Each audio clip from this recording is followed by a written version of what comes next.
Hey friend, welcome back to the Speaking and Storytelling podcast. This is episode 12. Oh my goodness, I cannot believe we are already on episode 12. It feels like we just started this podcast yesterday. But I digress. I hope you are having a beautiful summer. We are in the thick of it now. We are deep in July. I just love summer. Lots of swimming, lots of relaxing, and I hope you're doing the same. I'm super excited about today's episode. I recorded this inside of a live Zoom training that I did with Lyndsi Weise.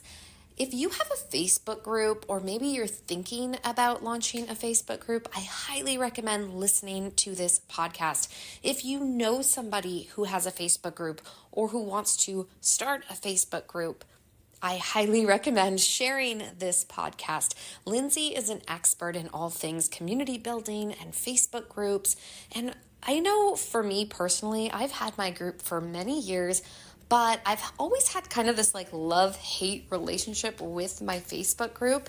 So this really is going to spark some excitement, some love for creating that space that is honestly somewhere that you would want to hang out. And once I started looking at it that way, what kind of community would I want to be a part of?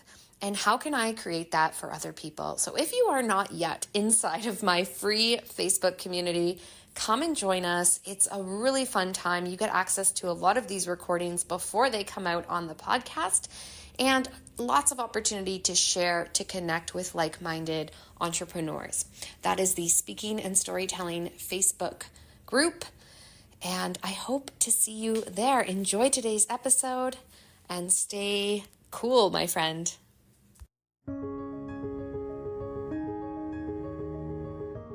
Do you dream of sharing your message on stages but are still terrified you'll mess it up?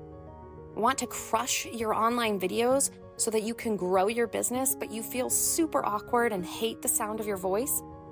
Or maybe you simply want to feel more confident in the boardroom without reading your notes and fumbling over your words?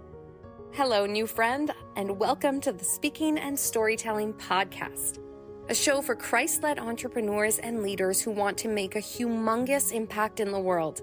I'm so glad you're here. I'm your host, Emanuela, a stage actress and playwright turned speaking coach and story consultant. Whether you want to master speaking on stages, online, in the boardroom, or the classroom, if you believe you're meant to make an impact in the world and you know your voice and story is the ticket to get you there, then this podcast is for you, my friend. Over the past 4 years, I've helped dozens of entrepreneurs find and tell their stories, speak with authority, and captivate their audience so that they can grow their visibility, further their God-given mission, and change the world. If you're ready to do that too, then sit back, grab a pen and paper, and enjoy the show.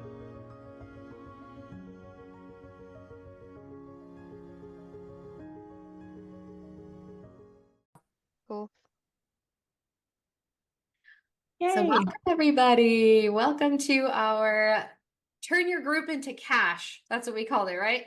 Turn your group into cash. Turn Your Group into Cash, where I came across Lyndsi a few months ago, and she was talking all about community building and Facebook groups in a way that I had not heard anybody talk about it. And then I heard her story on a podcast and was like, I need to talk to this woman because she's a regular person like all of us, and she keeps it real, which I love. And just the way she talked about groups being like a place you want to hang out in.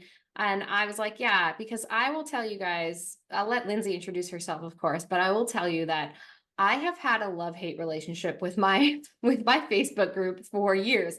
I started my online coaching business in 2020. And I started my group because my mentor was like, you should have a Facebook group. That was why I did it, because somebody told me I should do it. And I didn't really understand it. And I felt overwhelmed by all these other Facebook groups. I'm like, what is the point of this?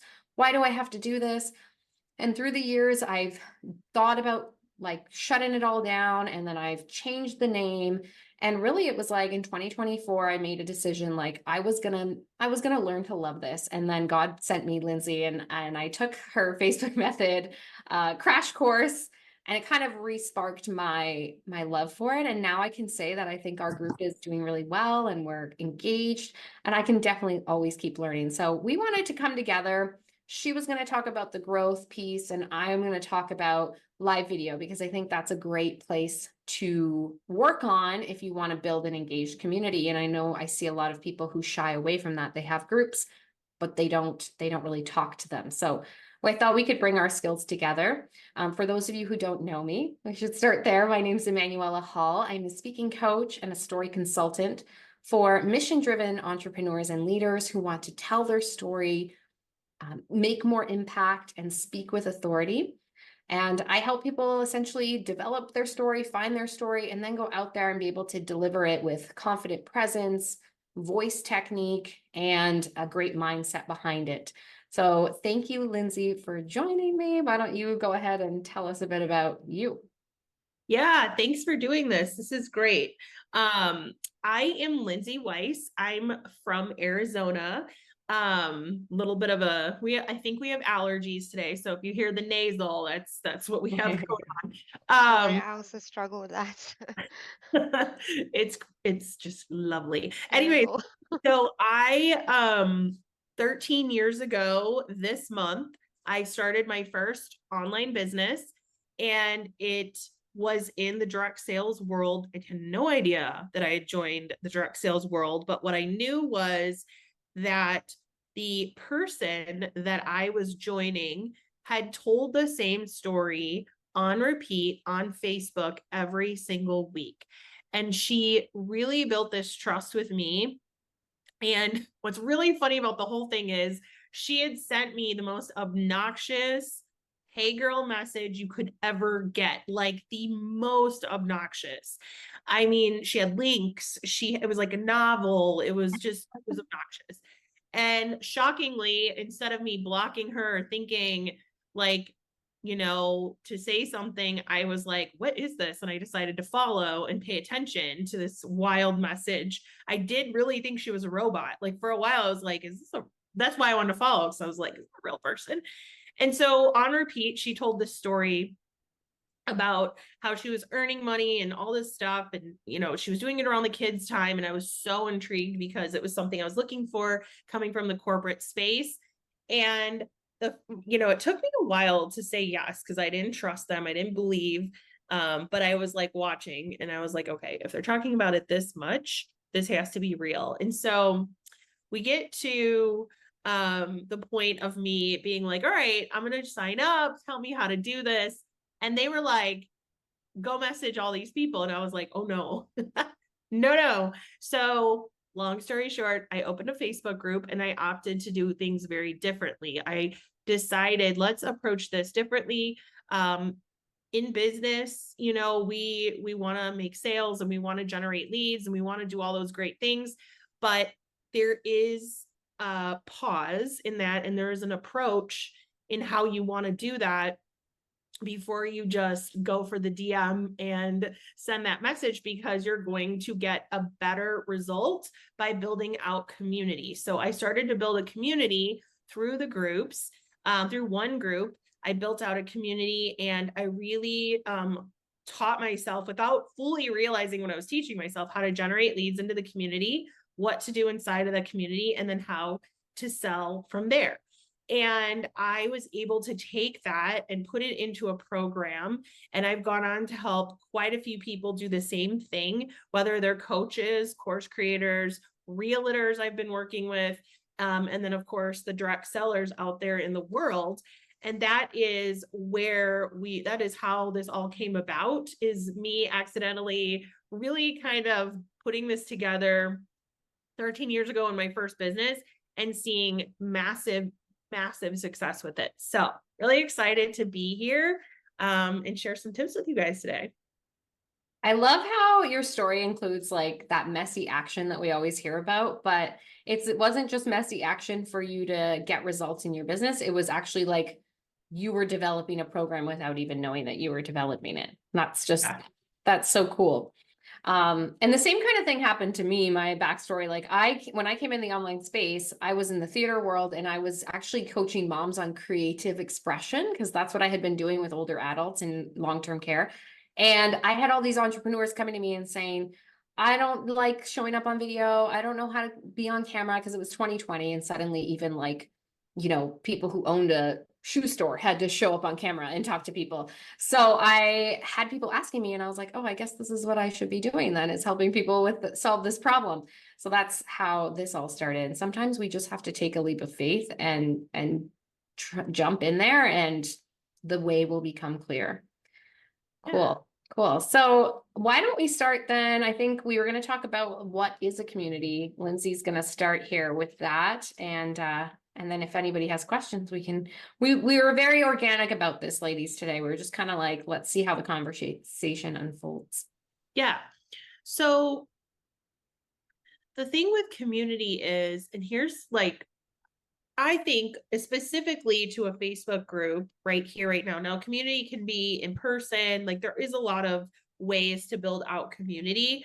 But for me, my strength is in the groups.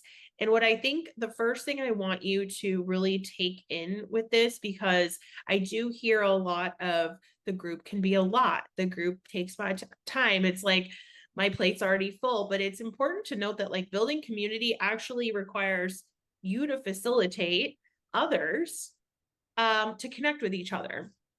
And how that can and we'll talk about how that can turn into sales later, but that's the first thing I want you to hear is like, you can take the pressure off yourself. You don't have to always be the one who's like needing to be on at all times. Like I've never, there are moments when we want to be like right here, right now, we are doing something very professional that's serving the community.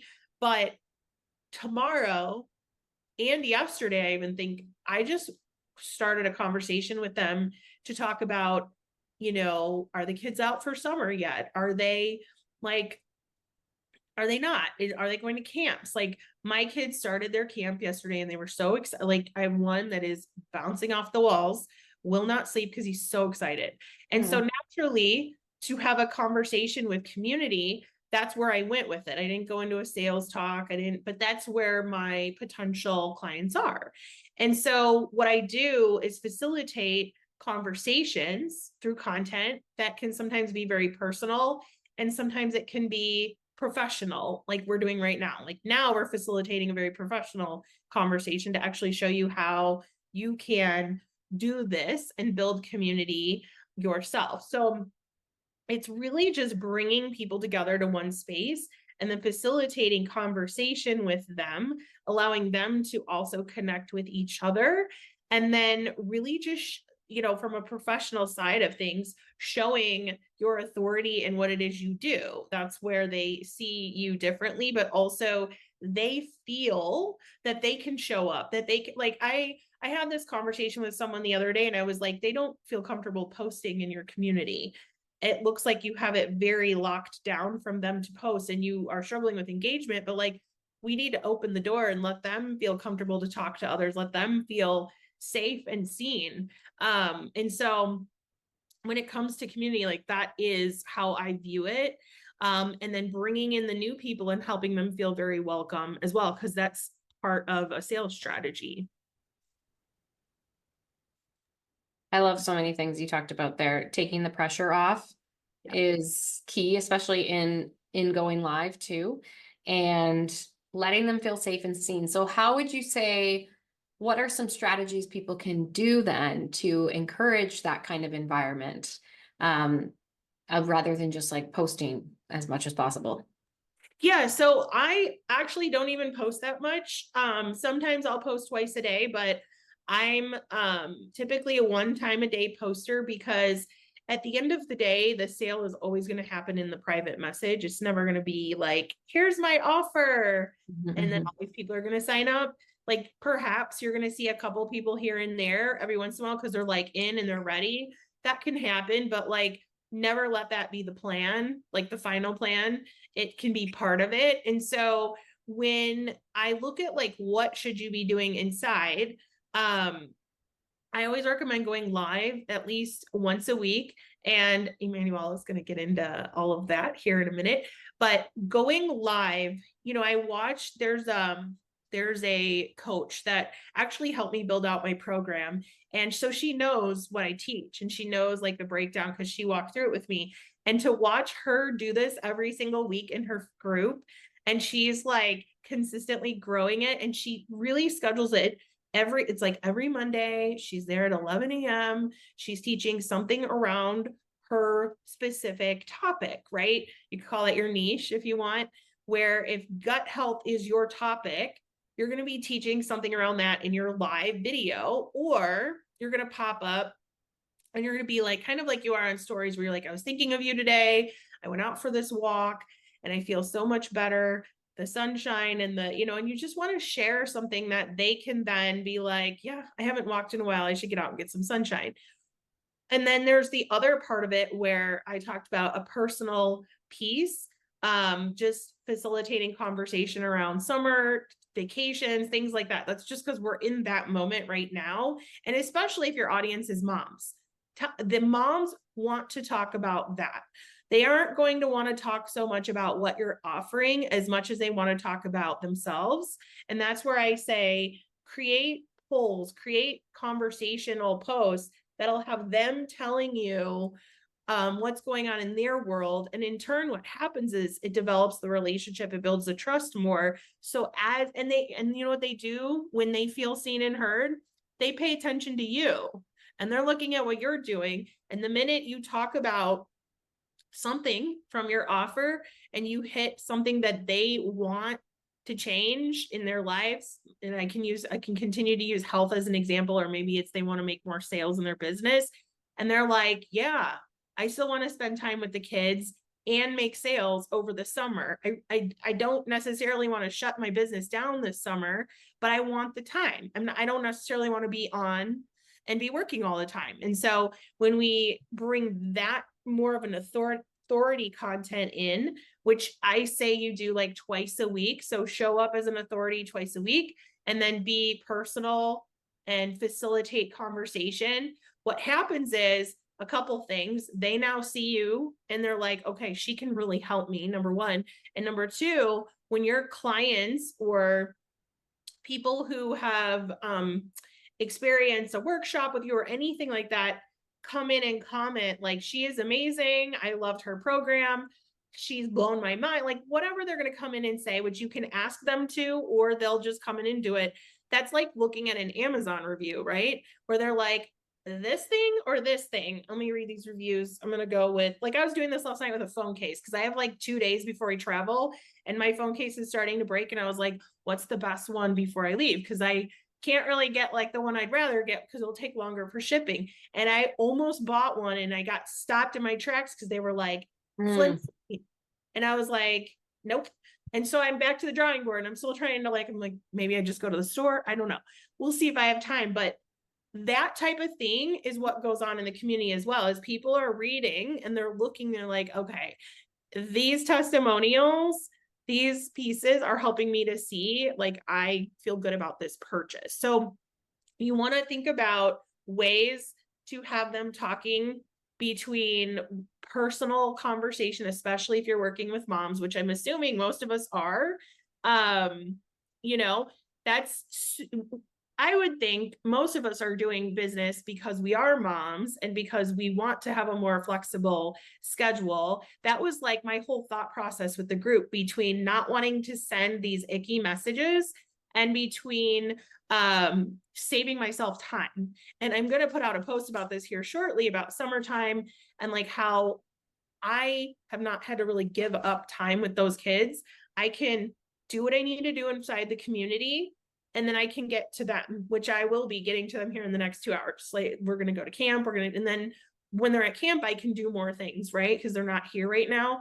But then I have vacation next week. And so how do I facilitate, like, how am I going to facilitate the community, keep things moving while I'm traveling? I'm going to think through what that looks like and how I'm still making sales, because that's the space I'm in. So I don't know if that's helpful example, depending on what it is that you do. If you guys want to maybe bring up what you do, if you have any questions around that, because content and what to do inside to facilitate community can be very different based on if you're health coaching. Like if I'm a health coach and I'm going on vacation next week, I'm going to tie in the food. Like, what am I traveling with and eating? I'm going to show you how I'm eating at the hotel, what we're doing at the buffet things. Like we're supposed to go see my grandpa on Sunday and he's like, can we go to the buffet? And I'm like, great.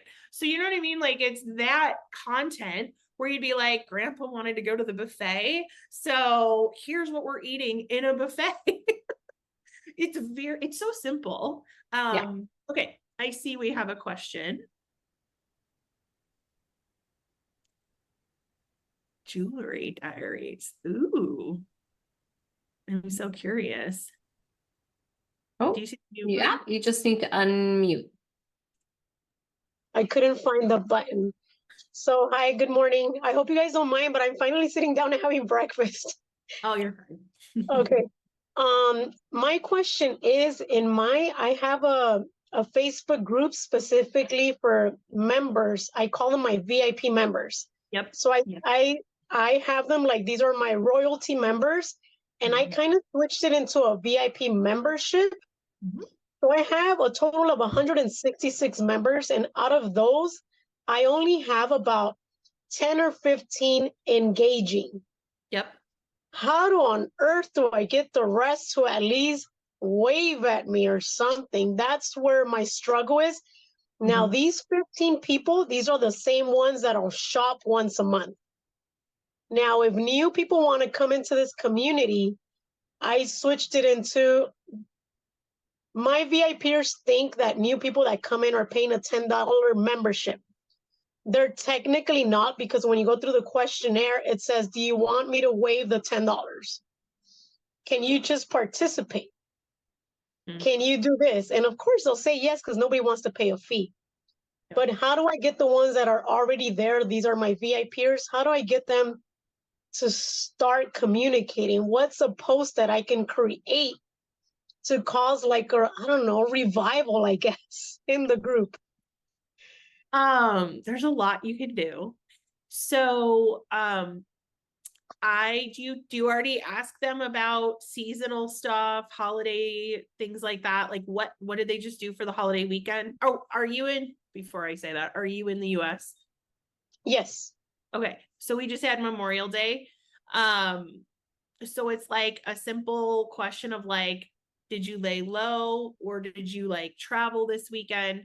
That will help them talk a little bit. So engagement is always going to come down to helping them feel comfortable in whatever it is that you are going to talk about. And we all know, like, I think at this point, if you've been in business for even 2 months, we're never going to see a huge amount of engagement when we're selling something. How that works is like you sell the offer. Typically, people are going to pop into your message box if they do and be like, I have a question, or I'm intrigued, I'm interested, I'm not sure yet. You're not usually going to see like, I'm in. Like sometimes you will. And I know like out in the social worlds, like sometimes we see this and we're just like, where's that for me? Like, why am I not seeing that? And what I'll say is they're doing a ton of work behind the scenes. Like they really are deep in the DMs behind the scenes. I've talked to many of those type of people who have those kind of results, and they're like putting in a lot of hours of that. So I just want to put that out there just to help you like with that part of it. But I know engagement is more the question. Engagement is always going to come from more personal talk. And that is, I mean, I have a whole little thing on like a bunch of engagement strategies that I can actually get to you if you want to look that, like walk through that.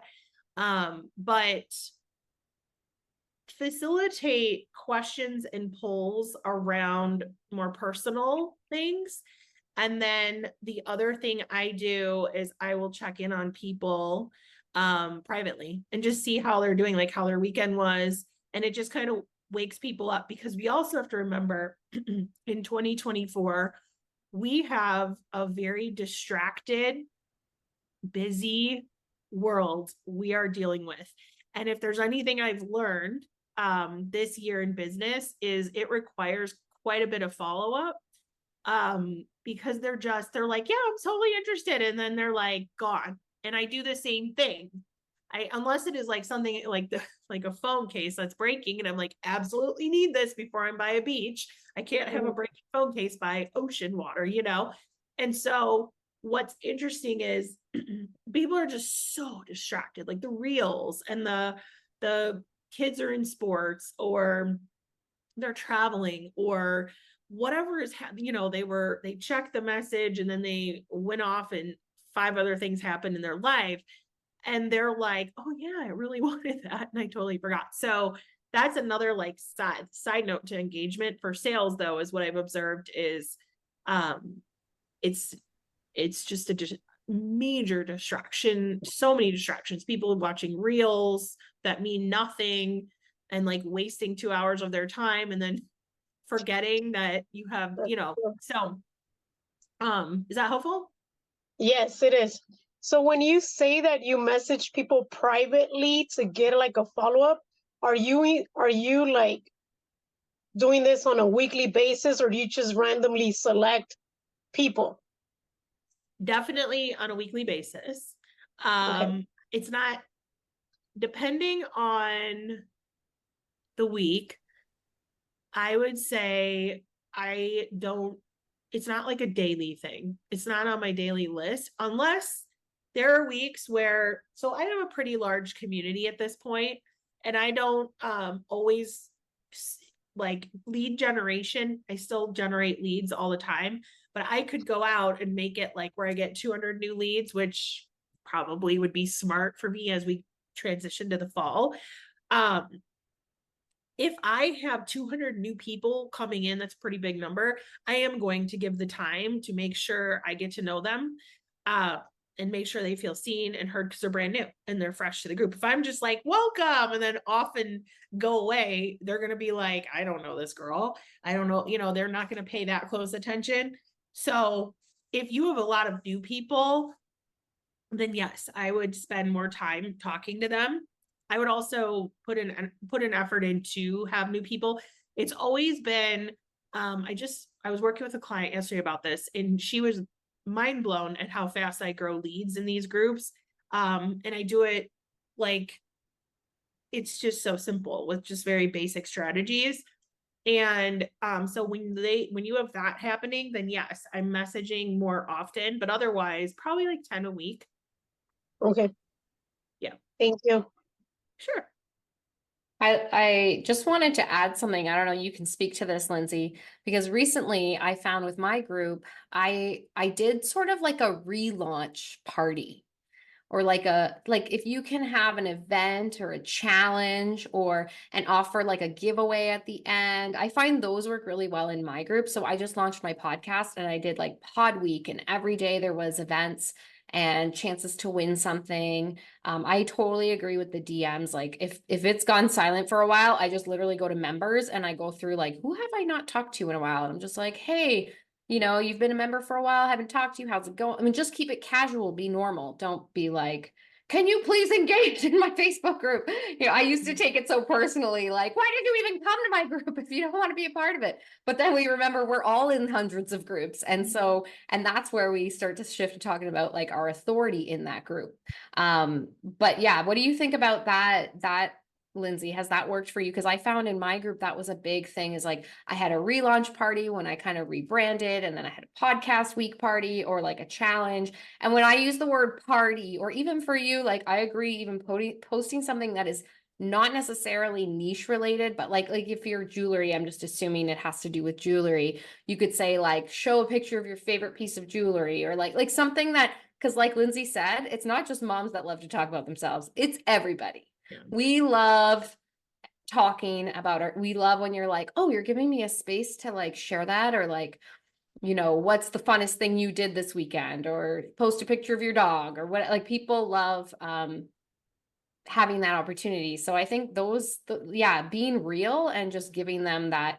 I found for me, the thing I'm learning now that I was doing too much of was being the authority. And it was like overkill of like, look at, you know, it's that, it comes from that people pleasing, trying to prove yourself, imposter syndrome. Like if I just show them all the things and look at how good I know what I'm talking about, but they don't get to know me, then yeah, you're building authority, but you're not building like trust and likability. Yeah. Yeah. There, you have to think about, I'm like thinking of some of the like Tony Robbins, for example. He's a very, like, you would never know him as a human, right? Obviously he's bigger, he's probably a bigger name and may not be the greatest example, but somebody like that, you either like and want to buy what he offers, or that's it. You don't really, and he's also somebody who's really been able to build himself in a big space where that works. And that takes, you know, that's years and that's a lot of energy. He's clearly like, I think he does like work massive amount of hours to have built that type of thing. And so when you think about the sea of all these Facebook groups and these different spaces that all these people can be inside of, like what makes yours stand out that they would be like, yes. And that is you're letting them be seen and heard. You're taking the time to actually connect with them. I think when people get like, hey, how was your weekend? I just wanted to pop in and like say hi. How was your weekend? How's summer? And like you're not officially saying, I want you to buy this, check this out. But maybe you're hosting a free workshop and you're like, I don't know if you're interested, but I'm going to be hosting this workshop this week. I'd love for you to come check it out. I think you'd love it. That will help them be like, point back to the group and they'll pay attention. And they'll feel like, wow, she actually cares because she's actually checking in on me. And I know it sounds so backwards because out in the business world has been such an anti, hey girl, DM type of world. But the truth is that's where the sales will happen. And that's where, because they have to, like, I'm not investing in something unless it's like super low ticket. And I'm like, maybe I'll buy this. It's great.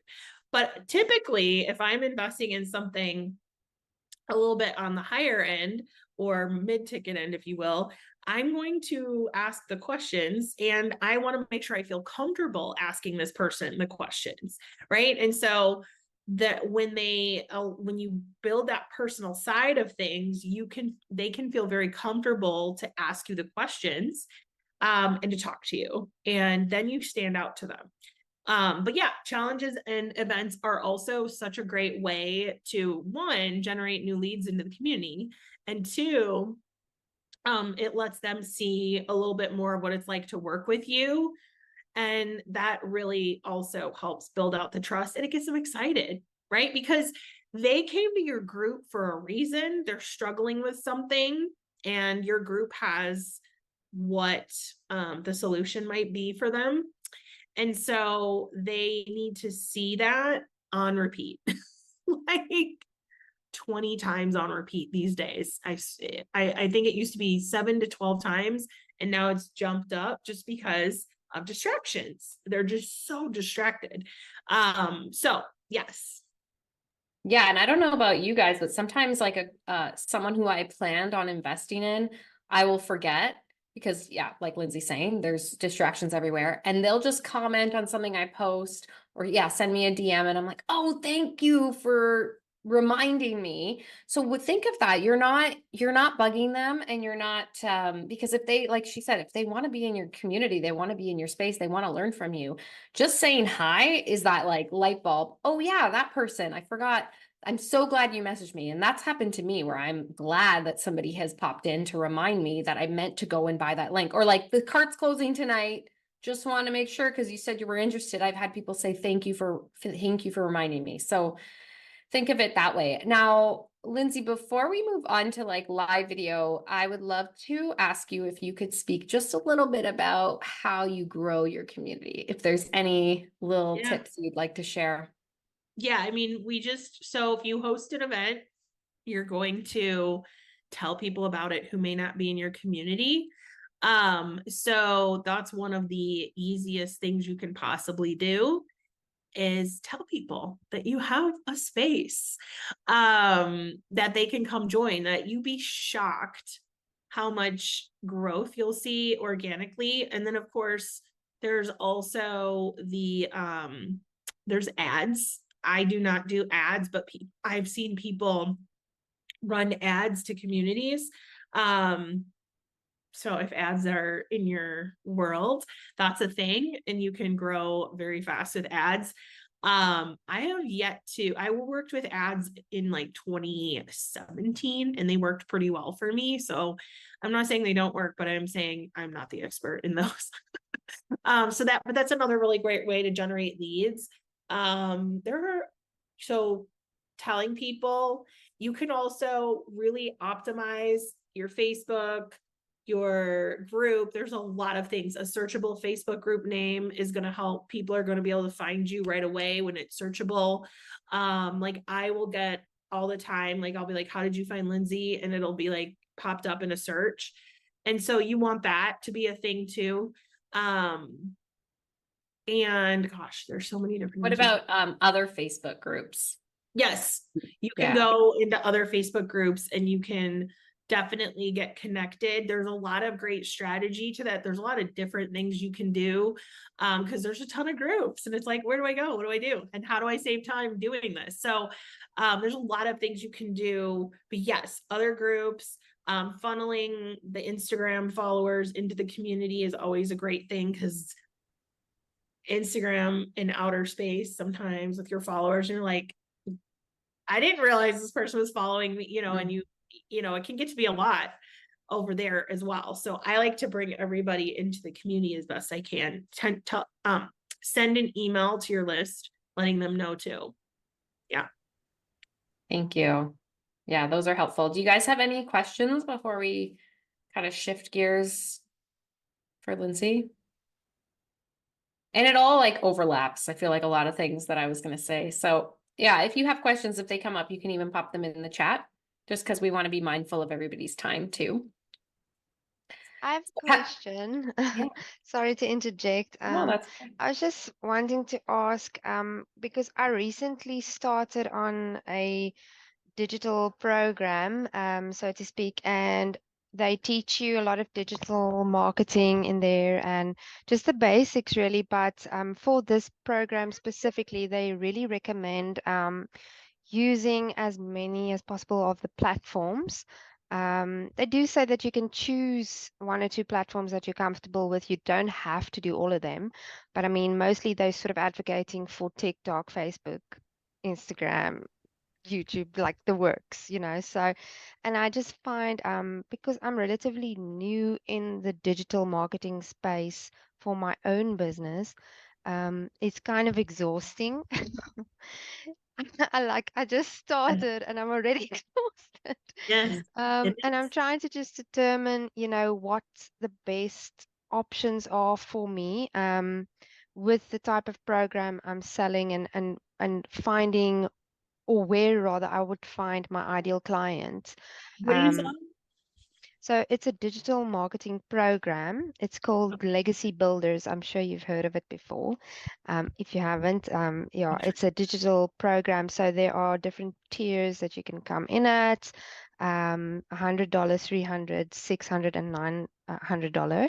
And then it has got master resale rights. So basically, you purchase the program and you learn from it. It's Yeah. a lot of people sort of mistake it for multi-level marketing, but it's actually not, because you you resell with master resale rights for 100% profit. So great product. First time I'm actually doing something like this on my own specifically, so huge learning curve and it's a lot of fun. But I just want to hear from you guys. Do you like use all or a lot of the platforms? Because it's so hard for me to try and distinguish. Like they say, TikTok, for example, is the best because of organic reach, but I just find that I'm getting like zero engagement there, except for followers, you know, just like people just following you. So Facebook, I would say, is more where I would say my ideal client would hang out. But then again, it's more a familiar platform where all the friends and families and peers are. So it's kind of hard to sell to them. You know what I'm talking about? Yeah. So Yeah, so my insight on this is you should master one first, or you will drive yourself crazy.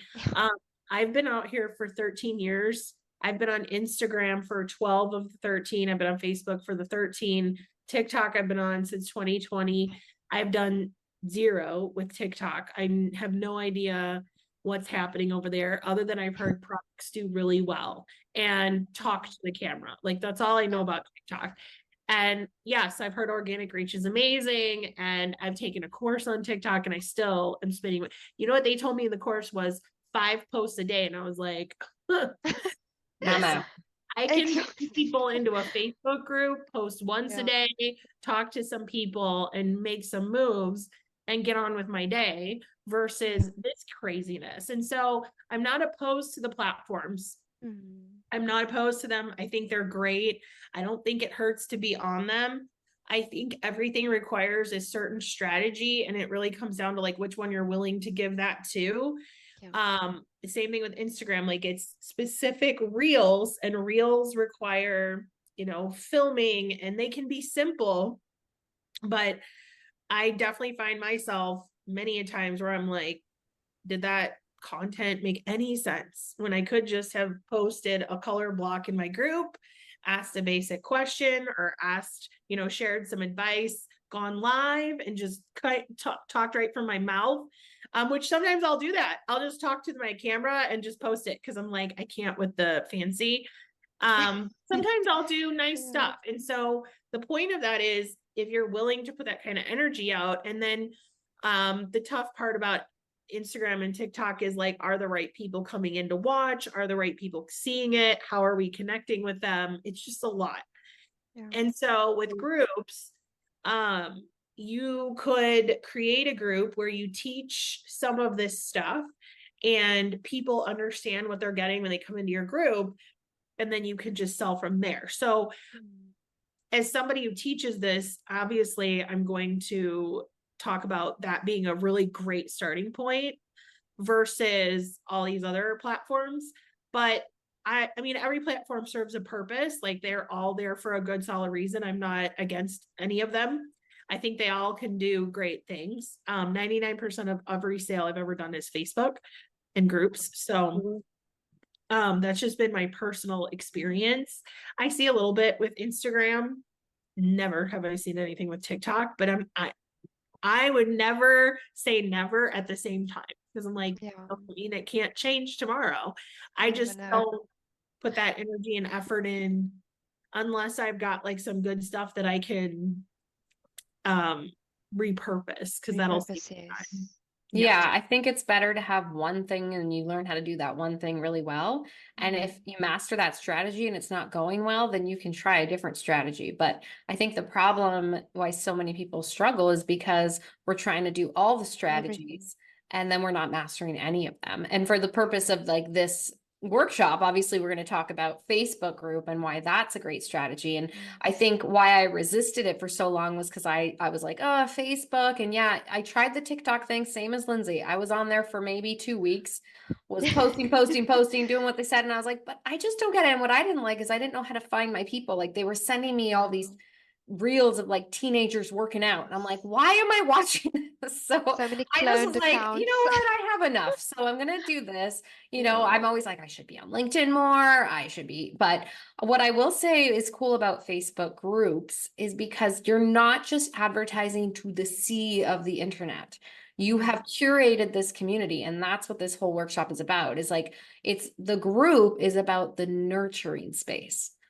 So we could talk about lead generation on all these platforms, but for today, we're just saying why it's great to have this group. And because as Lyndsi will say, like, once you develop that relationship and everybody knows, people buy from you when they know, like, and trust you. So I think that's a good segue just to quickly talk about speaking, because how many of you are in groups where you don't know who the admin is? Like, are you in Facebook groups and you're like, I don't even know who's running this?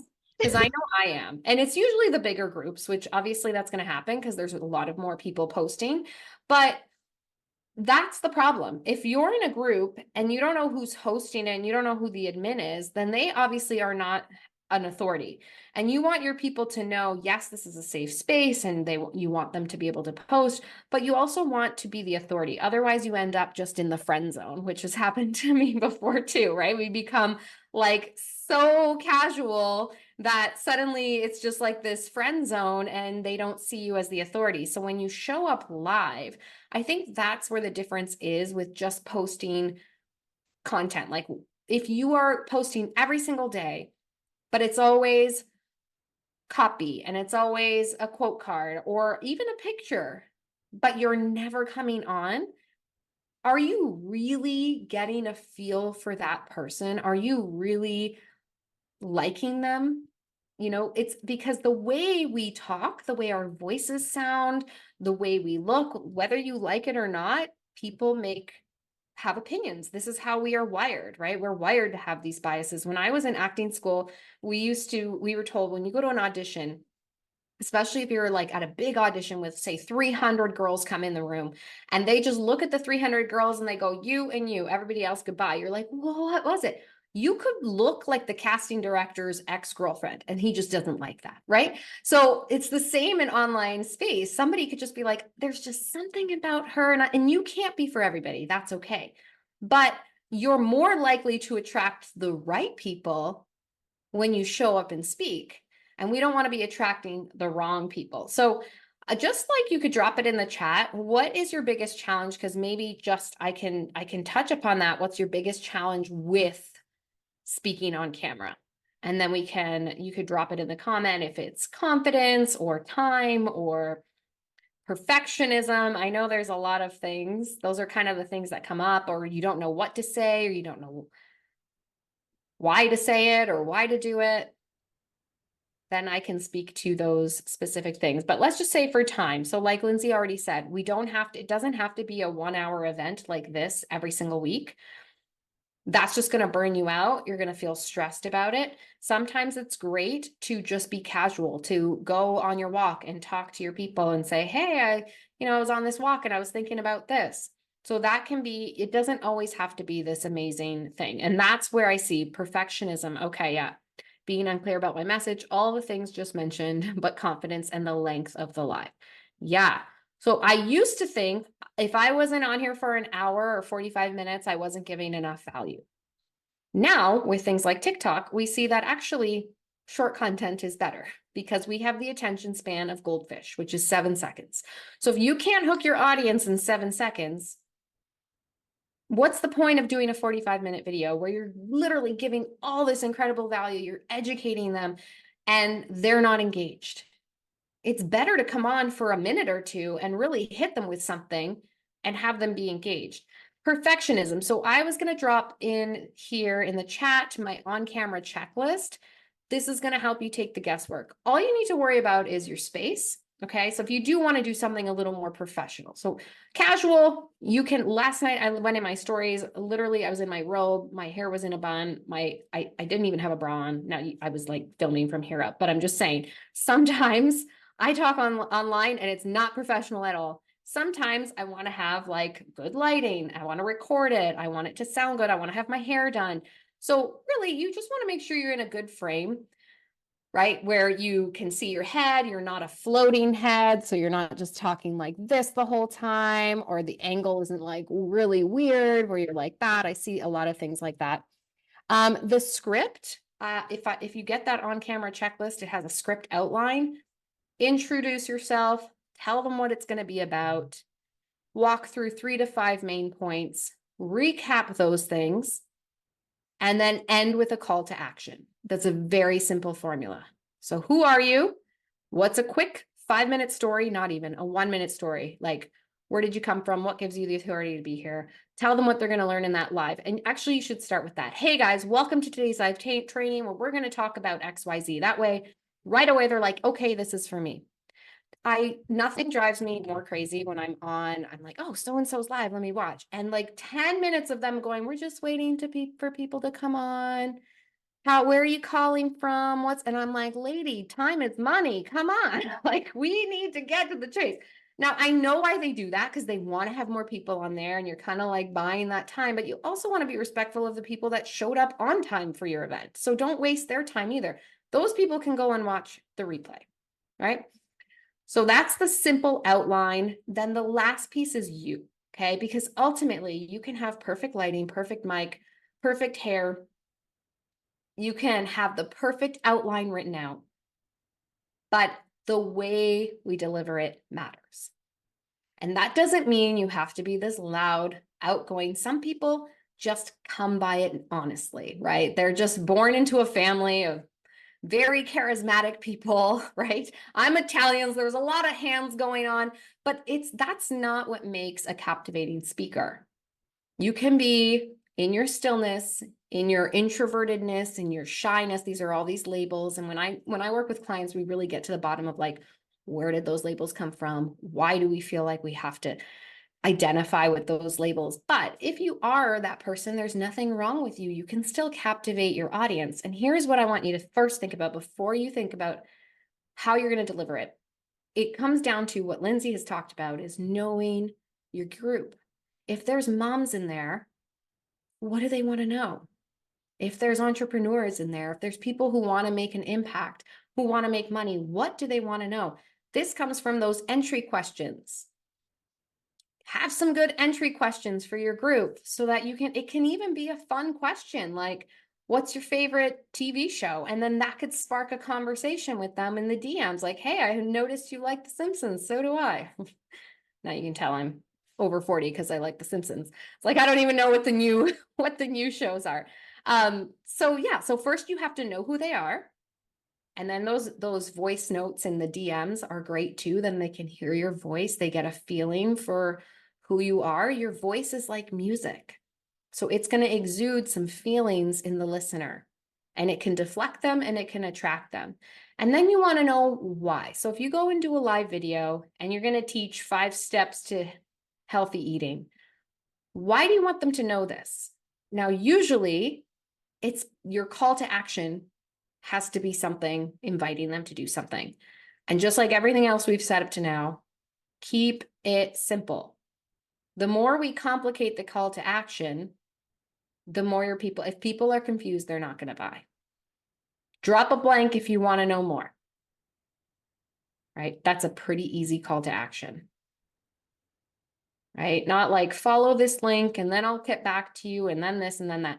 The less clicks they need to do. So know who you're talking to, know what they want so you can speak directly to their problems, and then know why you're saying it.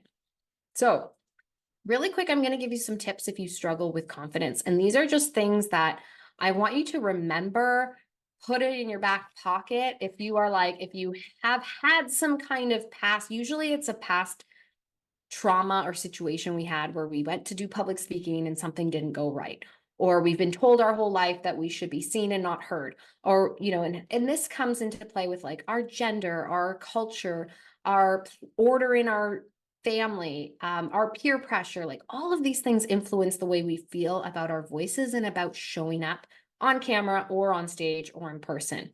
So these are just my little quick tips that I want you to consider. So first of all, don't forget about your breath. Your breath is a great tool for calming that nervous system. If you're feeling nervous or anxious about going live, I teach a lot of different types of breathing techniques to help you based on what you need. The next one is 73, I think it might be 77% of Americans suffer from glossophobia, which is the fear of public speaking. So if you have this fear, I like to just state that fact because I think it helps people understand that they're not alone and there's nothing wrong with you. Most people find this very challenging. And this is the problem with this online world, is like we see all these people doing it and we think like, well, how come they can do it so easily? Listen, they probably have the same fear. It's about doing it anyways, like moving through that fear. The next one is super basic, know your material. And that's where the on-camera checklist is really handy because you can write it all down. Don't go live and talk about something that you aren't really that familiar in because you're going to get more nervous, right? Know what you're going to talk about. Number 4 is be of service. So just like we were talking about the spotlight being on us, can you imagine that spotlight, but turn it towards your audience? So when you come out to speak, yes, they're looking at you, but like we said, it's an invitation for them to speak to you. So how can you speak in a way that lets them feel like they have the space to speak? Oh my gosh, she's speaking right to me. And this goes back to knowing your audience. The more you know them, the more you can make it about them. And then when you have that objective, it's like, what do they want? And how can I help them have that? The next one, and this is really one of my favorites. When you think of anxiety or nervousness, it is actually exhibiting the same physiological symptoms in your body that excitement and adrenaline do. So for some people, your palms get sweaty, your heart starts to race, your breathing gets more shallow. You're like, I can see when people are nervous because they're like breathing a lot when they're talking. Maybe you have those butterflies in your belly. Maybe you have that frog in your throat. These are all physiological symptoms we get when we're nervous or we're anxious. However, if you can think of a time when you've been really excited, those same symptoms happen. So you can actually kind of trick your brain to be like, I'm excited. And we can use that energy. We can use those nerves through breath work and use them to deliver your talk. They don't have to be something that hinders you and freezes you. You can move through it. The next one is detach from the outcome. So yes, of course, we want to have a great outcome. We want lots of people in our lives. We want everybody reaching out to say, how do I work with you? But that's not your objective. Your objective is to deliver the information, to do your job. The rest is up to them and God, right? The rest is like, you've done your job. So stop worrying about the end, how it's going to work out, if you're going to get those new clients or not. Just deliver your work and try to stay present and in the moment. And now this one, I mean this in a loving way, but let's remember that we're not that important. Okay. Like the little things that you're like, well, I forgot to say this, or my hair was out of place, or right. We are so overcritical about our videos and how we show up. And at the end of the day, do you think other people are paying that much attention to you? No, they're paying attention again, how you made them feel. So take the spotlight off you. You're not that important. And then the last one is, of course, if you struggle with confidence or fear of speaking on camera, fear of speaking on stage, then remember that our confidence comes from our competence. So there are things you can work on. They say practice makes progress, and that is true. So part of it is just keep doing it, keep showing up. You will get progress, but skillful practice. So mastering the skill set around your presence and your voice is going to help you make professional progress. So you're going to start to look more professional. You're going to get there faster. And you're going to build that confidence because you're like, you're out of your head, you're in your body, you're doing the work, you're delivering the message without all this mental gunk. So work on yourself, work on building your inner confidence. And that isn't just about throwing spaghetti at the wall and just trying it and going out there. If you do need help with that, then get somebody who can help you and work on building up that confidence, because confidence in your inner life is gonna reflect on camera, and people do trust people who have that authority, who are grounded. Right? We don't buy from people when we think like, oh, there's just something off about them. Right? Now, this doesn't mean you have to become somebody else, but work on your mindset, work on your skills, so that when you do go live, you aren't wasting time with all that mental drama. Is this making sense? Are we feeling a little better? Okay. Good. Do we have So any questions for me or Lyndsi? Nope. Okay. That was really great. Lyndsi, what did you want us to do? Speaking of calls to action. Yeah. Well, if you're what I would tell you to do for both of us, is if you're not in our communities, I'm going to pull mine up. I think you should join them so you can see what we're doing. So let's do that. And then I think it'd be great if you guys all dropped your Instagrams and stuff so we can stay connected. Let me drop my Instagram while I'm at it. So then we can stay connected. And then if you felt like you need extra support from either one of us, send us a message, whether it's in the speaking space or whether it's in the community building, sales, lead generation, whatever that looks like for you that you need support in. We both have different things that can support you. So yeah, that's what I would say would be next. And then drop your socials in the chat too, so we can follow you guys.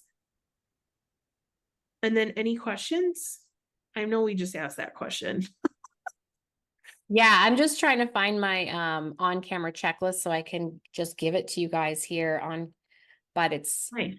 not letting that be a thing. So what I can do is just give you the landing page, and then you guys, if you want it, but you'll just have to input your email. But I think some of you might have it already. So but if you want it, you know what, you can just reach out to me as well, because I don't know how it's not letting me like upload a PDF in here right now. But yes, definitely join our groups, join Lyndsi, and follow each other, because that's how we build our community, is by doing these things, and joining other networks, putting yourselves out there. Yeah. I see Sarah's good. There's the group links. Cool. Cool. I love it. Oh, essential oils. Yay. Okay, make sure you guys get everybody's info before you go. You can also save the chat if you need to with the 3 dots at the top. Yep. So then you have everybody's info. Oh, I didn't know you could do that. Look at me. That's fun. Yeah, you can save the chat. So then, like, if you want to make sure you've got the group information, the Oh. yeah. And maybe drop in the chat before, while we're all doing this, your biggest takeaway today, the thing that you want to implement when you leave here today.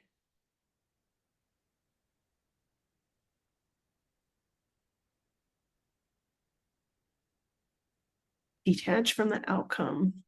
I think that was my biggest takeaway. No. Let God handle the rest after you do your work. Yes. Yes. There's so much of a component of, that's why it's so important with the timepiece, where a lot of people feel glued to the computer, to the phone, like I gotta talk to all these people. Like there has to be like an important faith space, if you will, where it's like, I've done my part. I trust that I've done the work I need to do today, and I'm going to go on with my day. I'm going to go on with my life. I'm not going to just sit here in my group and feel like I have to just, because that's not how it should be. It's like doing the income producing activities, generating, community through, creating content that's going to create community and allowing them to come in and talk. And that gives you the space and the less pressure. So then you can go. So yeah, I love that you wrote detach from the outcome. That's so good. And you can totally schedule your posts. I don't do that all the time, because I know for a while I was like, I'm going to post everything on Monday. But then when Friday would come and I'd look at what I had pre-planned, I was like, ooh, I don't like that. So sometimes, but if say you're going away for the week and you just don't want to think about it, they may not get the most engagement. It may not be your most, inspired work, but at least your group isn't like, where'd she go? What happened? And it's that much harder to pick it back up. So you can schedule like 3 posts for the week. And then, okay, only on Tuesday and Thursday do I have to show up, because the rest of the time somebody's coming in right now. Maybe they got the time mixed up. Probably. Oh, That's okay. Hi, Kimberly. We're actually just wrapping up. But I'm actually I'll create a private link for this on YouTube, maybe, and then I can post it in the group. Obviously, I'll send it to you too, Lyndsi, and then I'll Yeah. just post the link in the group. So if anybody has missed it or wants to go back and catch the replay, I know, Sarah, you came a little late as well. So Yeah, sounds good. all right. Thank you all so much for being here. Yes, thank you all. Thanks, Lyndsi, so much. That was awesome. Thank you so much. Bye. Bye. Bye. Thank you. Have a good day. Thank you so much for tuning into today's episode of the Speaking and Storytelling Podcast. Now, I'd love to hear your voice. What's one thing you learned from today's episode? How did it inspire you? And how will you take action today? You can let me know by leaving a review or visit me on Instagram at emanuela.hall. My friend, remember that you were born for such a time as this. So get out there and fearlessly share your unique God-given voice, because it just might be the thing that changes the world.